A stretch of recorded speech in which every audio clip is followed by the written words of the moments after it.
नमस्कार, जय श्री कृष्ण। आप सभी को मेरा YouTube चैनल में हार्दिक स्वागत है। हम सीख रहे हैं सप्तवर्गीय जन्म कुंडली निर्माण करने का हिसाब। आज तक हमने लग्न कुंडली और चंद्र कुंडली तक हमने कंप्लीट किया है। लग्न स्पष्ट करके लग्न कुंडली और चंद्र कुंडली हमने निर्माण किया है और आज के हिसाब में हम करेंगे 6 प्रकार के कुंडली निर्माण करना, यानी कि 6 प्रकार की कुंडली में लग्न और ग्रहों को भरना। देखिए यहाँ पर होरा कुंडली है। होरा कुंडली इस प्रकार से 2 भाव को निर्माण करना है, प्रथम भाव और द्वितीय भाव। फिर उसके बाद दृष्कांड कुंडली, दृष्कांड कुंडली में भी 12 भाव होगा। सप्तमांश कुंडली, नवमांश कुंडली, द्वादशांश कुंडली, त्रिशांश कुंडली। यहाँ पर 6 प्रकार के कुंडली हैं। इसी को कहते हैं सप्तवर्गीय कुंडली, यानी कि यहाँ 6 प्रकार के हैं। तो एक कुंडली हमने लग्न कुंडली पहले ही बना चुके हैं, तो 7 प्रकार के कुंडली को ही यहाँ पर सप्तवर्गीय कुंडली कहा जाता है। अब यहाँ पर भी सप्तवर्गीय कुंडली में राशियाँ और फिर ग्रहों को भरने के लिए प्रत्येक ग्रह स्पष्ट होना चाहिए और फिर लग्न स्पष्ट होना चाहिए। तो लग्न स्पष्ट और ग्रह स्पष्ट से ही हम ये 6 प्रकार की कुंडली भर सकते हैं। अब यहाँ पर सबसे पहले लग्न स्पष्ट लेना है, क्योंकि ये 6 प्रकार के सारे कुंडली को हम सबसे पहले लग्न स्पष्ट करेंगे। जो हमने लग्न कुंडली में लग्न स्पष्ट किया था, उसी लग्न स्पष्ट के आधार से ही इन 6 प्रकार के कुंडली के लग्न स्पष्ट करना है। तो देखिए यहाँ पर लग्न स्पष्ट लिखेंगे सबसे पहले। देखिए यहाँ पर था लग्न स्पष्ट 6 राशि, 19 अंश, 38 कला, 16 विकला। इसको अब वहाँ पर नोट करना है, 6, 19, 38, 16। तो लिखिए यहाँ पर लग्न स्पष्ट में 6, 19, 38, 16। 19 अंश है, 38 कला, 16 विकला है। जब हम लग्न कुंडली बनाए थे उस समय लग्न स्पष्ट था 6, 19, 38, 16। तो लग्न कुंडली का लग्न में हम सीधा 7 राशि भर देते थे, क्योंकि ये लग्न कुंडली है। अब हमको इस तरीके से भरना नहीं है। इस लग्न स्पष्ट को षटवर्गीय सारणी चक्र पंचांग में दिया जाता है। उस षटवर्गीय सारणी चक्र में देखकर भरना है। अगर आप दिवाकर पंचांग यूज करते हैं तो देखिए यहाँ पर दशम लग्न सारणी के बाद में षटवर्ग सारणी चक्र करके यहाँ पर दिया गया है। अगर आप कोई भी दूसरे पंचांग यूज करते हैं तो भी वहाँ पर षटवर्गीय सारणी चक्र वहाँ पर दिया जाता है। षटवर्गीय नाम से भी दिया जाता है या फिर सप्तवर्गीय कुंडली साधन से भी, किसी भी साधन से आपको ये वाला चक्र वहाँ पर मिलेगा। अब यहाँ पर सीधा प्रत्येक राशियों में प्रत्येक षटवर्गीय कुंडली का लग्न यहाँ पर दिया गया है। देखिए यहाँ पर मेष राशि 0 राशि में होरा, दृष्कांड, सप्तमांश, नवांश, द्वादशांश, त्रिशांश करके दिया गया है। इसी तरीके से 0 से लेकर 12 राशि, यहाँ पर 5 है, फिर इधर से 6 राशि से स्टार्ट है। और यहाँ पर राशियाँ हैं नीचे की तरफ 0 से, और ऊपर है अंश आदि, जैसे 0 राशि 2 अंश, 3 अंश, 4 अंश, 5 अंश से लेकर 30 अंश तक यहाँ पर है। इसी तरीके से अब हम लग्न स्पष्ट करना है प्रत्येक कुंडली का, होरा कुंडली, दृष्कांड, सप्तमांश, नवमांश, द्वादशांश, त्रिशांश। इसके लिए अब हम लग्न स्पष्ट देखना है। और किसी पंचांग में प्रत्येक कुंडली का अलग अलग टेबल वहाँ आपको मिलेगा। जैसे कि होरा कुंडली का वहाँ अलग सा टेबल मिलेगा, दृष्कांड का अलग सा, सप्तमांश का अलग, नवमांश का, प्रत्येक कुंडली का अलग अलग टेबल मिलेगा। इसमें आपको कंफ्यूज होना नहीं है। अगर आप दृष्कांड कुंडली के लग्न स्पष्ट कर रहे हैं तो दृष्कांड के टेबल में देखना है, होरा को कर रहे हैं होरा को टेबल में देखना है, सप्तमांश, नवमांश, द्वादशांश, त्रिशांश, किसी भी कुंडली को आप लग्न स्पष्ट या फिर ग्रह भर रहे हैं तो उसी टेबल में देखना है। पर इस पंचांग में एक साथ रखा गया है। अब हम 6 प्रकार के जो कुंडली बना के रखे हैं उन सारे कुंडली में लग्न स्पष्ट करना है। लग्न मतलब होता है प्रथम भाव। तो प्रथम भाव, प्रत्येक कुंडली में प्रथम भाव में किस राशि आएगा, अगर प्रथम भाव में एक राशि स्पष्ट हो गया तो फिर हम सारे द्वादश भाव में द्वादश राशि भर सकते हैं। अब देखिए होरा कुंडली का लग्न स्पष्ट करना है। हम एक साथ सारे कुंडली का होरा, दृष्कांड, सप्तमांश, नवमांश, द्वादशांश, त्रिशांश का करेंगे। तो लग्न स्पष्ट करते हैं सबसे पहले ये 6 प्रकार के कुंडली का। इसके लिए चाहिए लग्न स्पष्ट। लग्न स्पष्ट है 6 राशि, 19 अंश, 38 कला, 16 विकला। अब होरा कुंडली में देखना है 6 राशि, 19 अंश, 38 कला। देखिए 6 राशि मतलब अब यहाँ पर 0 से देखिए 0, 1, 2, 3, 4, 5। अब यहाँ पर 6 इधर होगा, इधर का साइड में देखना है। अगर आपको वहाँ 0 से लेकर 12 संख्या नहीं दिया है, सीधा मेष, वृष, मिथुन, कर्क करके नाम के हिसाब से राशियां दिया गया है, तो आपको 6 का मतलब तुला में देखना है। क्योंकि हम जब ग्रह भर रहे थे लग्न कुंडली में या चंद्र कुंडली में, तो ग्रह भरते समय 6 का मतलब हम 7वें राशि में ग्रह रखते थे। इसीलिए यहाँ पर 0 से लेकर 11 तक राशियां रखते समय 6 का मतलब तुला राशि यहाँ पर आ जाता है। 6 का मतलब एक राशि आगे बढ़ा के लिखेंगे तो 6 राशि तो कन्या होता है, तो एक राशि आगे बढ़ा के लिखेंगे तो तुला राशि होता है। अब यहाँ पर तुला राशि में देखना है तो होरा कुंडली में सबसे पहले लग्न स्पष्ट करेंगे। 6, 19, 38 हमारा लग्न स्पष्ट था, तो अब यहाँ देखेंगे 6 राशि हो गया। और 19 क्या था? अंश था। अंश ऊपर के साइड में है, यहाँ ये 2, 3 करके यहाँ पर 30 तक है ना, ये वाला अंश है। तो 6 राशि के 19 अंश देखना है और 38 कला देखना है। तो 6 राशि के 19 अंश 15, 16, 17, 18, यहाँ पर 19 नहीं है, सीधा 20 है। तो हमारा लग्न था 6 राशि 19 अंश 38 कला, 19 38 में देखना था। अब यहाँ पर 18 0 है, यहाँ पर 19 38 नहीं आएगा, तो 20 में 19 38 आ जाएगा। तो इसी के सीधा नीचे देखना है। अब हमको सीधा नीचे यहाँ पर देखिए इस वाला लाइन में 6 राशि, तो होरा ऊपर वाला जो था होरा वाला है। यहाँ आगे देखेंगे तो यहाँ पर होरा लिखा हुआ है। तो होरा के लग्न, यहाँ पर होरा के लग्न में अब आपको 4 राशि लिखना है। और नीचे है होरा के बाद दृष्कांड, दृष्कांड के लग्न में आपको 11 राशि लिखना है। और उससे नीचे है सप्तमांश, सप्तमांश के लग्न में 11 राशि लिखना है। फिर नवमांश के लग्न में 12 राशि, फिर द्वादशांश के लग्न में 2 राशि, त्रिशांश के लग्न में 3 राशि लिखना है। ठीक है ना, आप लोग को समझ में आ गया होगा। लग्न स्पष्ट देखना है, लग्न स्पष्ट में 6 राशि 19 अंश 38 कला देखना है। अब यहाँ पर 6 राशि यहाँ हो गया और अंश और कला यहाँ पर दिया गया है। 2 से लेकर 30 तक ये अंश है और उसके नीचे की संख्या जो है कला है। 6 राशि 19 38, अब हम यहाँ पर देखेंगे तो यहाँ 18 है, 19 नहीं है। 18 0 में 19 38 नहीं आएगा, तो 20 में 19 38 आ गया। तो ये वाला लाइन में अब देखना है 6 राशि का।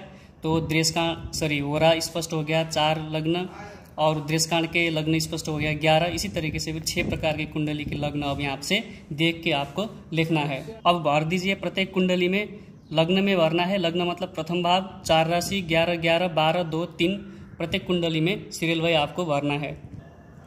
अब होरा की लग्न में भरिए 4 राशि था 4, और होरा के बाद था दृष्कांड, दृष्कांड में 11 राशि लग्न में भरना है, 11 राशि।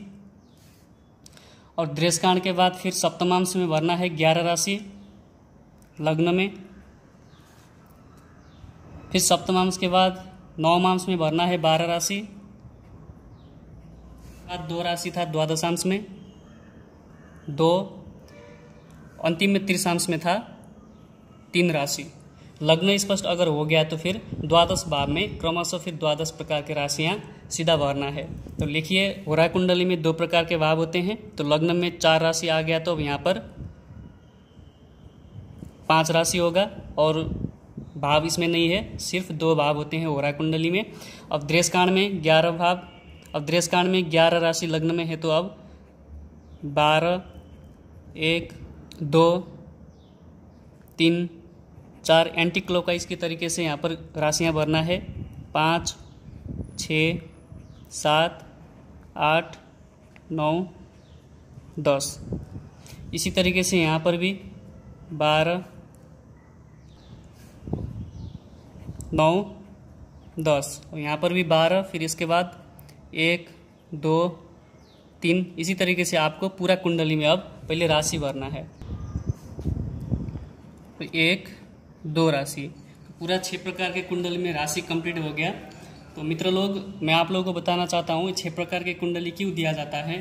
तो 6 प्रकार के सप्तवर्गी कुंडली इसलिए बनाते हैं या फिर देखते हैं कि लग्न कुंडली से ही संपूर्ण फलादेश या फिर संपूर्ण चीज़ लग्न कुंडली से ही विस्तृत में देख नहीं पाते।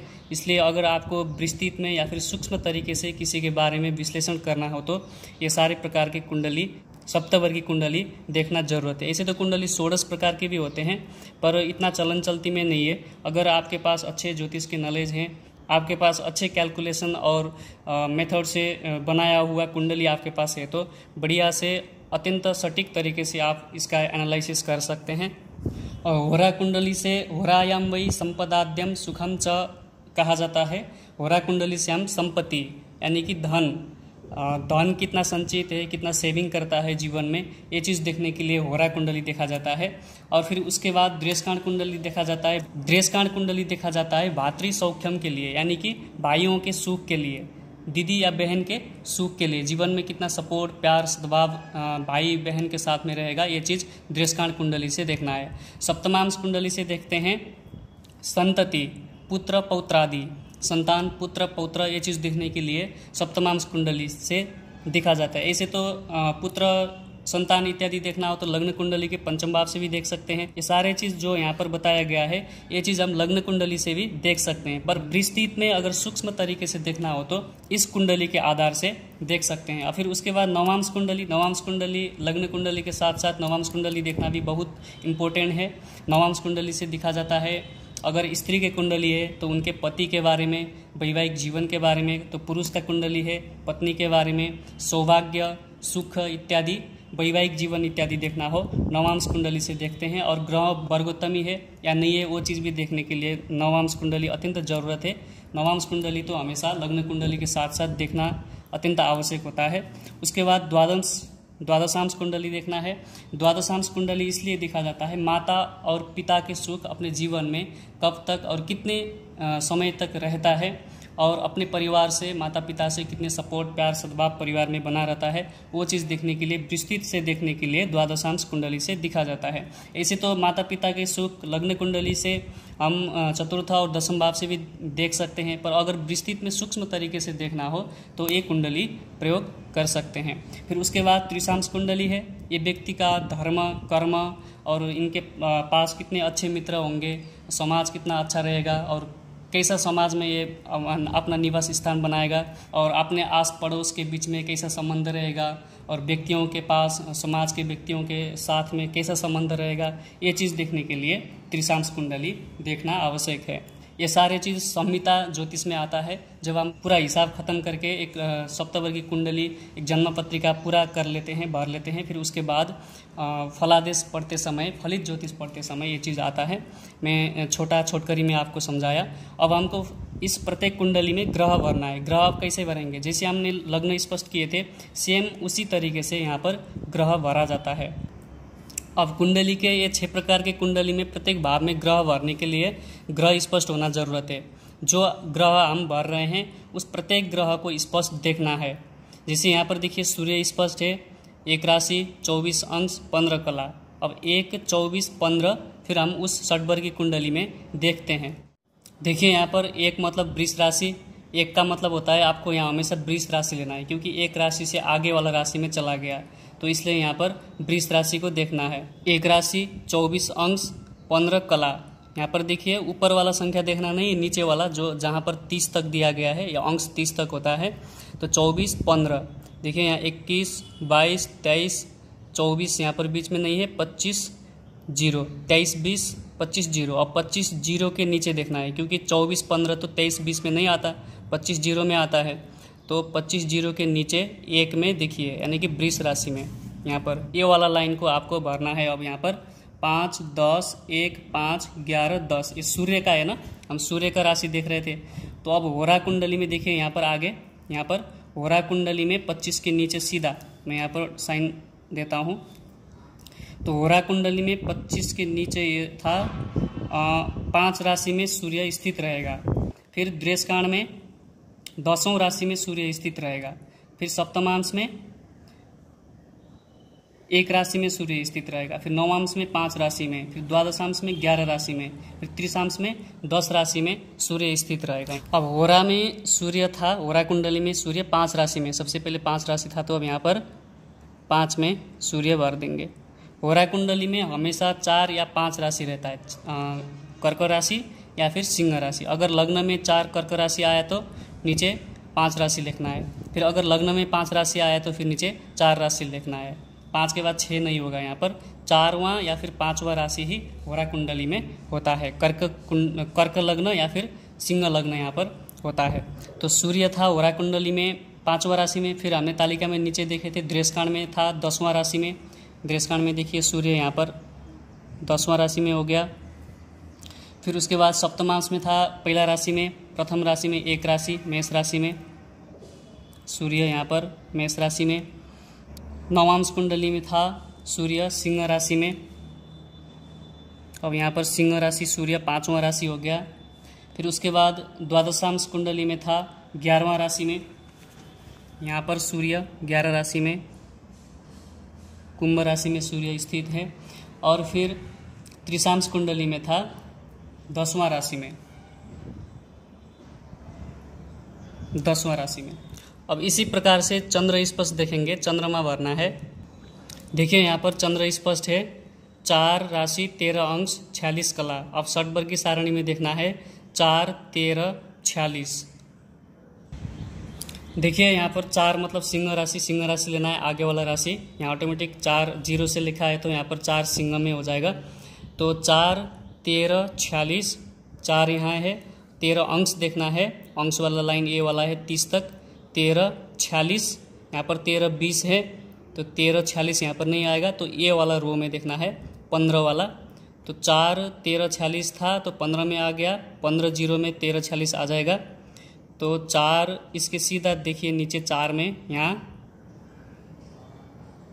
सीधा देखिए नीचे यहाँ पर ये वाला। अब यहाँ पर चंद्रमा भरना है तो होरा में 5वां राशि में चंद्रमा रहेगा, दृष्कांड में 9वां राशि में, सप्तमांश में 8वां राशि यानी कि वृश्चिक में, नवांश में 5वां राशि सिंह में, द्वादशांश कुंडली में 10वां राशि मकर में, त्रिशांश कुंडली में 9वां राशि धनु में चंद्रमा को लिखना है। लिखिए होरा में था 5वां राशि में चंद्रमा, हम चंद्रमा भर रहे हैं अभी। और दृष्कांड में था 9वां राशि में धनु में चंद्रमा। सप्तमांश में है 8वां राशि वृश्चिक में चंद्रमा। और नवांश कुंडली में है 5वां सिंह राशि में चंद्रमा, सिंह राशि में। द्वादशांश कुंडली में है 10वां राशि मकर राशि में चंद्रमा। और अंतिम त्रिशांश कुंडली में है धनु राशि में चंद्रमा। अब इसके बाद सूर्य हो गया, चंद्रमा हो गया। अब मंगल स्पष्ट देखना है। देखिए मंगल ग्रह था 2 राशि 21 अंश 31 कला, 2, 21, 31 में देखेंगे। देखिए 2 राशि यहाँ पर है, 21 अंश देखना है, 18, 20, 21, 25 है, 21, 31 कला था तो 21, 25 में 31 नहीं आएगा तो 22, 30 में यहाँ पर देखना है। अब 2 के लाइन में सीधा देखिए 22, 30 का सीधा यहाँ पर ये वाला लाइन से अब फिर भरना है। मंगल स्पष्ट, मंगल हम कुंडली में भर रहे हैं 6 प्रकार की कुंडली में। तो होरा में मंगल रहेगा 4 राशि कर्कट राशि में, दृष्कांड में मंगल रहेगा कुंभ राशि में, सप्तमांश में मंगल रहेगा वृश्चिक राशि में, नवांश में मंगल रहेगा मेष राशि में, द्वादशांश में मंगल रहेगा कुंभ राशि में, त्रिशांश में मंगल रहेगा मिथुन राशि में। अब इसी प्रकार से आपको प्रत्येक कुंडली में सारे ग्रह को भरना होगा। तो होरा कुंडली में मंगल था कर्क राशि में 4वां राशि में, मंगल यहाँ पर लिख दीजिए। फिर दृष्कांड कुंडली में था कुंभ राशि में 11वां राशि में मंगल यहाँ पर। फिर उसके बाद सप्तमांश कुंडली में था मंगल 8वां वृश्चिक राशि में, मंगल यहाँ लिखना है वृश्चिक राशि में। फिर उसके बाद नवांश कुंडली में मेष में था मंगल, यहाँ पर मेष में लिखिए। फिर उसके बाद द्वादशवांश में कुंभ राशि में मंगल, और त्रिशांश में मिथुन राशि में मंगल। मैंने यहाँ पर शनि ग्रह तक ही पूरा कुंडली में भर दिया। अब इसके बाद राहु स्पष्ट देखेंगे, राहु और केतु। देखिए राहु स्पष्ट है, जो ग्रह भरना है उन ग्रह को देखना है। ग्रह स्पष्ट में राहु स्पष्ट 2, 25, 0 को अब फिर सारणी में देखेंगे। 2 राशि 25 अंश 0 कला, 2 यहाँ पर है राशि, 25 अंश यहाँ पर है, 0 यहाँ पर है। 25 0 था तो 25 0 को अब ये वाला लाइन में देखना है। 2 यहाँ पर था, सीधा यहाँ 2 तो यहाँ पर। अब ये वाला लाइन से आपको फिर प्रत्येक कुंडली में राहु ग्रह को भरना है। होरा में 4 राशि में, दृष्कांड में 11 राशि में, सप्तमांश में 8 राशि में, नवांश में 2 राशि में, द्वादशांश में 12 राशि में, फिर त्रिशांश में मिथुन राशि 3 राशि में राहु रहेगा। लिखिए ओरा में 4 राशि में यहाँ पर राहु, फिर उसके बाद 11 में दृष्काण में राहु, फिर उसके बाद 8वां राशि वृश्चिक राशि में सप्तमांश में राहु, फिर 2 राशि में नवांश में, फिर 12 राशि मीन राशि में द्वादशांश कुंडली में राहु, और अंतिम त्रिशांश में मिथुन राशि में राहु। अब केतु स्पष्ट देखिए 8 25 0, 8 राशि यहाँ पर है, 25 0, 25 अंश 0 कला यहाँ पर है, तो इसका सीधा नीचे देखना है यहाँ पर। दोहरा में 4 में, फिर दूसरा कुंडली में 5 में, फिर 2 राशि में, 8 राशि में, 6 राशि में, 3 राशि में, प्रत्येक कुंडली में केतु ग्रह को भरना है। देखिए यहाँ पर केतु ओरा कुंडली में 4 राशि में, और यहाँ पर एक सवाल आ सकता है राहु और केतु कैसे एक ही स्थान में आ गए। लग्न कुंडली में और नवांश किसी किसी कुंडली में होता है 7वां भाव का डिफरेंट, नहीं तो 1-2 कुंडली में जैसे ओरा त्रिशांश ऐसे 1-2 कुंडली में राहु और केतु एक ही स्थान में भी आ सकते हैं।